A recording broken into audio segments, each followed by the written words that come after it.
Let's talk about fear. I know it well. You know it too. Fear pretends it's protecting us. It whispers, be careful, something bad might happen. But the truth, fear almost never protects us. It just locks us up inside our own heads. And I'll be honest, I've wrestled with fear most of my life. Fear comes from many places. It comes from our upbringing, our fears our parents carried and projected on us, thinking it would protect us. It comes from schools, especially the modern school system, which shames kids, fills them with anxiety, and teaches them to fear failure. It comes from corporate structures, where jobs and bosses use fear to control people. It comes from religion, the Abrahamic traditions especially, where fear is baked into the message. It comes from people around us who push us to live a life that isn't our purpose. And sometimes fear comes from even deeper, from past lives, from memories we don't consciously know, but still carry inside us. Here's the truth. If we can identify where a fear comes from, we can move it to the side and rise above that. I don't just mean the fear of losing money in business or fear of failure. Sure, I've had those, but I'm talking about the deeper ones. The fear of losing people I love, the fear of not being enough, the fear of not knowing what tomorrow is going to look like. When my father passed away, and later my mother, fear hit me like a wave. Fear of being alone, fear of change, fear of the unknown. And here's what I finally understood after years of wrestling with it. Fear is just darkness, and darkness disappears the moment you turn on the light.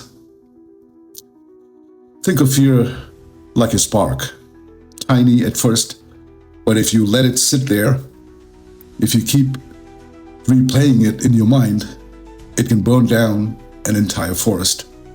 But if you don't feed it, it dies out.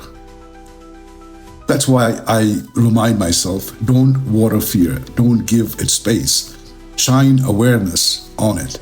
Replace it with the opposite, which is courage, trust, and surrender.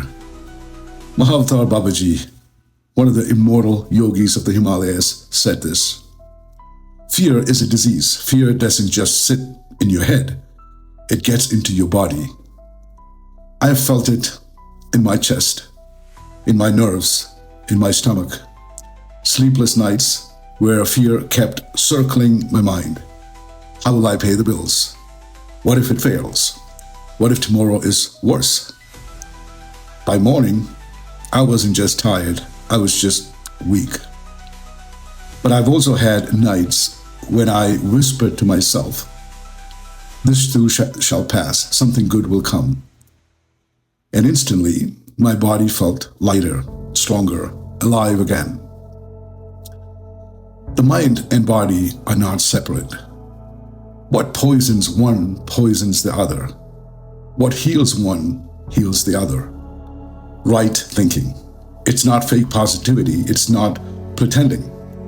Right thinking is choosing to align with truth, with goodness, with faith that life still is working for you, not against you. It's saying, even here, there is light somewhere. It's the trust that whispers, this will grow me. When I hold thoughts like that, everything shifts. I feel lighter. My family feels lighter because fear spreads, but so does courage. Our mind is endlessly creative. How many times have you imagined the worst case scenario until your body reacted as if it were real. That's how destructive imagination can be. But imagination directed with faith becomes creation. So, after so many setbacks, I stopped replaying failures and started visualizing stability, peace, growth. I didn't just picture outcome. I pictured the feeling of already being there. And slowly, the outside began to match the inside. What we think, we become, right? Still, even when with the right thinking, the mind can still be tricky. So what do? We watch it. We become the witness. So instead of saying, I'm anxious, I remind myself there is anxiety moving through my mind. It's like watching a play in a theater. The scenes are intense, but you're not the actor. You're the witness. I'll never forget the first time I touched this space in meditation. My thoughts were noisy, but suddenly I saw them like clouds drifting below me, and I knew I am not my thoughts. I am the one watching. That changed everything. If I'm the witness, fear is just a shadow, not my master. And maybe this is the best way to explain enlightenment. An enlightened person isn't someone with magical powers. They don't float above the ground or glow in the dark. You recognize an enlightened person by one thing. They have conquered fear. Not because they never feel it, but because they see it for what it is. Just a shadow in the mind.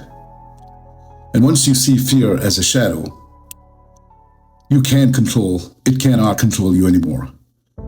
So here's what I want you to leave with. Fear comes from many places, but it never comes from your soul. It's borrowed, it's planted, it's old memory, and you don't have to carry it. Fear, doubt, worry, they're all shadows. Right thinking is light. Witness consciousness is open sky. You don't have to fight the shadows. Just step into the light.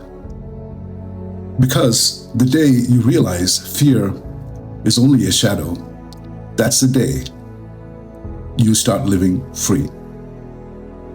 Namaste.